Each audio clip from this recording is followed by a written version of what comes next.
The Judicial Staff Union continues with its ongoing strike. The union is asking the state governors to grant financial autonomy to the judicial arm of government, where the strike has led to the shutting down of courts across the country. The strike has been on now for more than a month. Nigerian lawyers also joined in solidarity after a protest to the National Assembly weeks ago. Senior members of the Nigerian Bar Association are asking President Muhammadu Buhari to invoke Executive Order No. 10 against state governors as a way of compelling them to respect the nation's constitution and the rule of law on the separation of powers. Parliamentary staff are also observing the strike. So to join us in discussing this and more, we have been joined by the first Vice President of the Nigerian Bar Association, John Aipokpo Martins. Good evening and welcome to Newsnight. Yeah, good evening. Thank you. Good. So let's start where we should start. How biting has this strike been for lawyers? Because when Jason goes on strike, it affects your business. It means you can't take the cases of your clients to court. That is true. The strike has been biting extremely very hard for lawyers. If you recall throughout last year, it was pandemic. We're just trying to leave pandemic, then we're on strike again. So we have not been able to practice properly for close to 1 year now. So the strike is actually biting hard on lawyers. But we urge members to just stay calm, because at the end of the day, we are very sure that the purpose for which the strike was backed upon will succeed. Okay. The purpose why the strike was embarked upon was to seek autonomy, which is already enshrined in the Constitution. And most Nigerians are wondering why the state governors are really not adhering to that part of the Constitution. But I do know that there's some proposals now that the governors have brought forth to JUSUN, and which you are purview to. Can you tell us what this proposal is stating and really your stance on it? Yes. At the last meeting of all the stakeholders, that was Thursday last week, the governors put their proposal before the Minister of Labour in that stakeholders meeting, because the Minister of Labour is the conciliator or mediator in this whole process.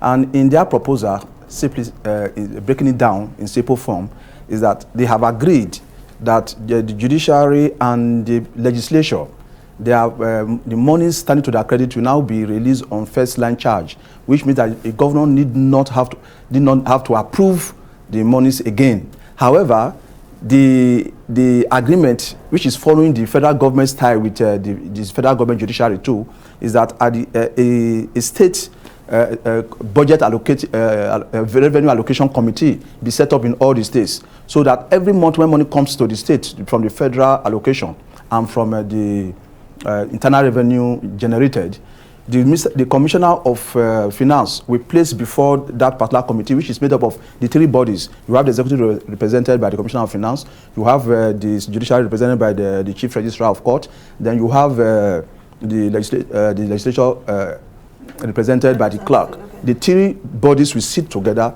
The minister of finance will put before that body, this is how much we have received this year. That on the basis of what they have received, this is what we have received this month. And on the basis of what they have received that month, the money is now shared out in accordance with the budget. Now, for that budget to be made, that is where where the control usually comes from initially.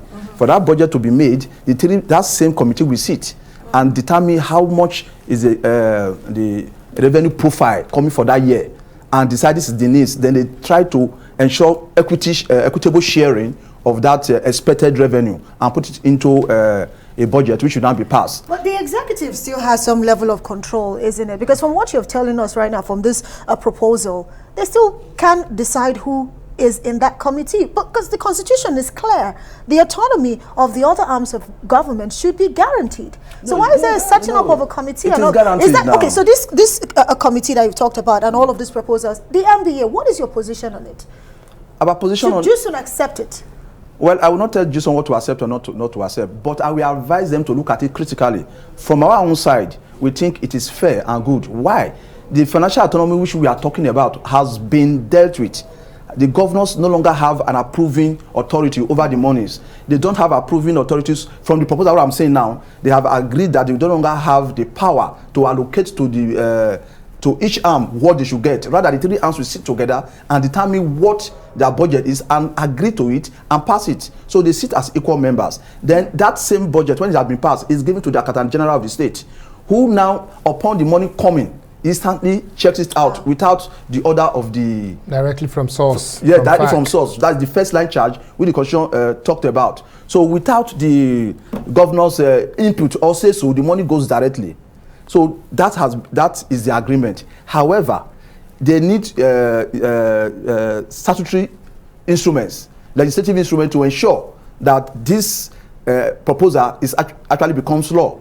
And the governors have said that they should give it 45 days within which they can pass this. For us from the NBA, we think 45 days is too long, because I am aware that the legislative workers who are on strike now have agreed to call off the strike for those laws to be passed so that we can move forward. So once there's an agreement now, we are going to be sure that the legislative so the legislative body will call off their strike to pass the laws. Then when it has been signed into law, then the judiciary will start calling off the strike. So, but that is the format of what the agreement is all about. But the only problem we are having, for me, the only issue we are having now, let me use the opportunity to say it, is that there is still not enough safeguard in their proposal. We from the NBA, we are saying that how do we know what the Commissioner of Finance is declaring to be the revenue is actually the revenue?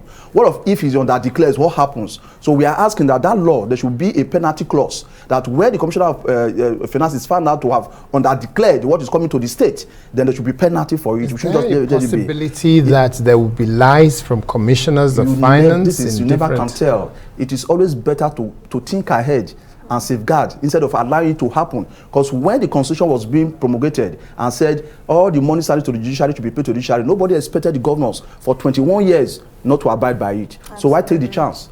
Well, it's a good thing that, it's a proposal. So JUSUN as well as other stakeholders have an opportunity to sit down, analyze it, and of course decide if it's good enough or not. Okay, so we'll take a short break. Thank you very much, Aipokpo Martins, the first Vice President of NBA. Thank you very much for joining us.